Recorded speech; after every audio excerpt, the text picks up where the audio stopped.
বাংলাদেশের housing sector is relatively now is quite underdeveloped in terms of coverage, in terms of আমাদের wealth accumulation, and in terms of providing shelter to the common people. আমরা যদি দেখি আমাদের housing এর requirement হচ্ছে যেভাবে আমাদের আরবানাইজেশন হচ্ছে তাতে প্রায় 15 লক্ষ ইউনিট লাগে বছর। রিহ্যাব কতগুলো তৈরি করে? 30,000-এর মতো, 30,000 plus minus. This is a minuscule, a drop in the bucket. তো সেই জন্য বলছি যে ইন্ডাস্ট্রিটা খুবই আন্ডার ডেভেলপড, এবং এটার কারণে সাধারণ মানুষের বাড়ি ঘরের বা বাসস্থানের জন্য একটা বিরাট সমস্যার সৃষ্টি হয়েছে আমরা মনে করি।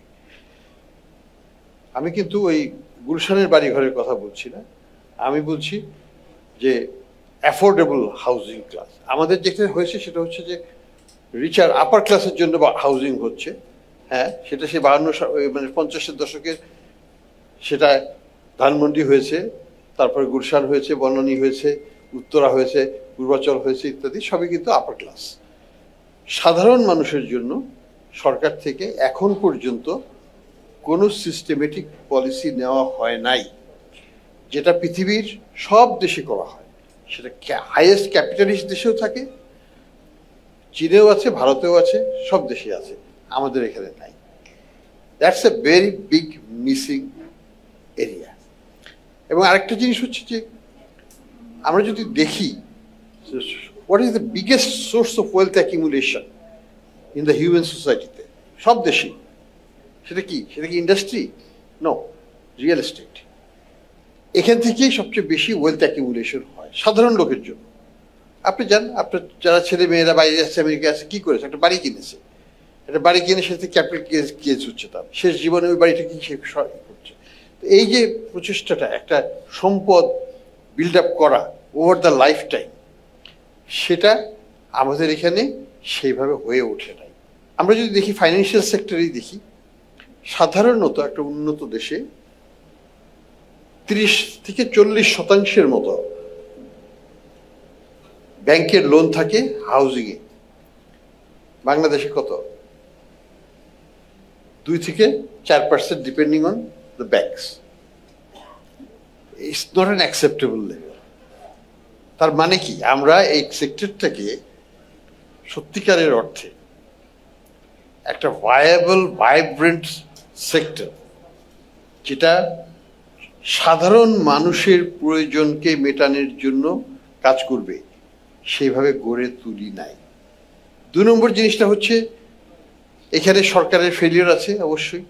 আমরা যদি দেখেছি যে যদি সাধারণ মানুষের জন্য অ্যাফোর্ডেবল হাউজিং প্রাইস করতে হয়, আমাকে বাড়ির দাম রাখতে হবে 30 লাখের মতো, 30 থেকে 35 লাখের মধ্যে। ছোট বাড়ি হবে, 500-600 স্কোয়ার ফিট হতে পারে, কিন্তু এই দামের মধ্যে রাখতে হবে। তার বেতনের সাথে তো তাকে সম্পর্ক করতে হবে। তার মান্থলি পেমেন্ট হয়তো 6-7 হাজারের বেশি করা যাবে না, যেটা সে কোনো একটা বস্তিতে একটা ঘর নিয়ে থাকে, সেটার সমতুল্য একটা রেন্টাল লেভেলে নিয়ে আসতে হবে। এটা করতে গেলে বর্তমান যে বাজার ব্যবস্থা, তাতে জমি কিনে সেটা করা সম্ভব নয়, মানে বিল্ডারদের পক্ষে। এটা দ্যাটস এ গিভেন অলসো। তাহলে সরকারকে আসতে হবে সেখানে। 2 নম্বর জিনিস হচ্ছে আমাদের মর্টগেজ কস্ট, ফাইন্যান্সিং কস্ট। যেহেতু আমাদের ম্যাক্রো সিচুয়েশনটা কখনো, ইনফ্লেশনটা কখনোই কম ছিল না। আমরা সবসময় মনে করতাম যে 6-7-8% হলেই আমাদের খুব ভালো। আসলে তো নয়। আমাদের যদি ইন্টারেস্ট রেট যদি সত্যি সত্যি কমাতে হয়, আমাকে ইনফ্লেশন রেটটা 3-4-এ নিয়ে যেতে হবে। ভারতে বর্তমানে যেটা আছে, চীনে আছে 2%-এরও নিচে, অন্যান্য দেশগুলো তো তাই 3% is too high for America and Europe. তো আমাকে ওই লেভেলে আনতে হবে যদি আমি কম্পারেবল এক্সচেঞ্জ রেট স্টেবিলিটি চাই, আমি যদি ইন্টারেস্ট রেটকে অন্য দেশের মতো করতে চাই। এমনি চাইলে তো হবে না, আমাকে মূল্যস্ফীতির উপর নজর দিতে হবে। সেটা আমরা করতে পারি না এখন পর্যন্ত, কাজে ইন্টারেস্ট রেট আমাদের হাই। আমাদের বন্ড মার্কেট ডেভেলপ করে নাই, ফলে আমরা লং টার্ম ফাইন্যান্সিং আমরা পাই না। 5 বছরের বেশি বড় কোনো বন্ড মার্কেট নাই, 5 বছরের বেশি কোনো ব্যাংকের পক্ষে লোন দেওয়া সম্ভব না। আমাদের মর্টগেজ ফাইন্যান্সিং ইনস্টিটিউশন বলে কিছু নাই, ওই দুটো তিনটে ব্যাংক আছে, ডেল্টা ব্র্যাক, তারপরে আইডিএলসি, যারা কিছু হোম লোন ফাইন্যান্সিং করে, তার বাইরে আর কিছু নাই, which is a fraction, minuscule fraction of the whole financial sector. সাধারণ ব্যাংকদের পক্ষে এটা করাটা কঠিন এই জন্য যে তাদের ডিপোজিট বেসটা কত? ডিপোজিট বেস হচ্ছে আজকে টাকা চাইলে আজকেই পাবো আমি, অথবা ম্যাক্সিমাম হয়তো ডিপোজিট আমি 5 বছরের জন্য তাদের ব্যাংকে দিচ্ছি, টার্ম ডিপোজিট যেটা হচ্ছে। তাহলে আমি কি করে 20 বছরের লোন দেবো, 30 বছরের লোন দেবো? হচ্ছে না। আমার গভর্নমেন্ট কি 30 বছরের বন্ড ছাড়ছে? তাও ছাড়ে না। গভর্নমেন্টের বন্ড দেখেন বেশিরভাগ হচ্ছে ট্রেজারি বিল, 3 মাস, 6 মাস, 1 বছরে। তারপরে অল্প কিছু আছে যেটা 20 বছরে, যেগুলো বাজারে বিক্রি হয় না, নো ট্রেড, সবাই ধরে বসে আছে। তো এই যে একটা বন্ড মার্কেটের অবস্থা, এই সিচুয়েশনে কিন্তু লং টার্ম ফাইন্যান্সিং করাও সম্ভব নয়। তারপরে যদি আমি আসি যে আমাদের ট্রানজ্যাকশন কস্ট কীরকম, একটা জমি কিনলে, ফ্ল্যাট কিনলে আমাকে 15% ট্যাক্স দিতে হয়। আমি পৃথিবীর কোনো দেশে দেখিনি যেখানে 15% ট্যাক্স দিতে হয়। এটা 4 থেকে 5% হওয়া উচিত। আমি কেন ট্রানজ্যাকশনকে আন্ডারমাইন করব বাই হায়ার ট্যাক্স রেট?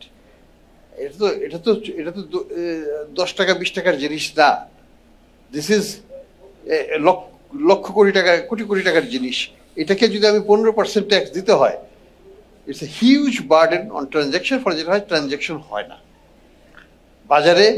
আপনি পশ্চিমা দেশগুলোতে যান, পৃথিবীর অন্য দেশে যান, দেখবেন সেল সায়েন্স আছে, ইত্যাদি আছে, প্রচুর কেনা হচ্ছে, বিক্রি হচ্ছে, বিক্রি হচ্ছে, কেনা হচ্ছে। লাইফ সাইকেলের সাথে আমার বাড়ি ঘরের অবস্থার পরিবর্তন হচ্ছে। বাংলাদেশে সেটা হচ্ছে না। আমি 1 নম্বর মর্গেজের জন্য আমি আরডি স্টেজে আমি বাড়ি কিনতে পারবো না। Young man like Ashiq could not be able to buy a house. Old man like me, আমি শেষ বয়সে একটা বাড়ি বানিয়ে আমি কবরে চলে যাব। That's not how you enjoy life and build your quality of assets and so on. চাকরি জীবনের শুরুতেই আমাকে অ্যাবিলিটি থাকতে হবে to borrow and finance a small apartment. বিয়ে করার আগেই বা বিয়ে করার সময়, বাচ্চা কাচ্চা হলে আরেকটু বড় অ্যাপার্টমেন্ট বা বড় একটা বাসা যাবে, আরও হলে আরেকটু বড় জায়গায়, এবং আবার রিটায়ারমেন্টের পরে আবার ছোট বাসায় চলে আসবে। That is the life cycle. আবার তো তা করি না। আমরা কিনলে পরে আর বিক্রি করতে পারি না, কারণ ক্রয় এবং বিক্রয়ের মধ্যে বিশাল একটা পার্থক্য, লস হয়ে যায়। এই যে মাইন্ডসেটও আছে এখানে। বাড়ি বিক্রি করে খাচ্ছে, বাড়ি বিক্রিকে খাওয়ার হয়, বাড়ি বিক্রি করে আমি আমার লাইফ সাইকেলটাকে অ্যাডজাস্ট করব। এই ধরনের কিছু মানসিকতাও আছে যেগুলো আমাদের সোসাইটির জন্য খুব ভালো না, মার্কেটের জন্য সহায়ক নয়। তো যাই হোক, ট্রানজ্যাকশন কস্টটা কমানোর দায়িত্ব সরকারের। এখানে কাজ করতে হবে এনবিআর এর সাথে, যে কীভাবে এটাকে 15 থেকে কমিয়ে আমরা 4-5-এ নিয়ে আসতে পারি।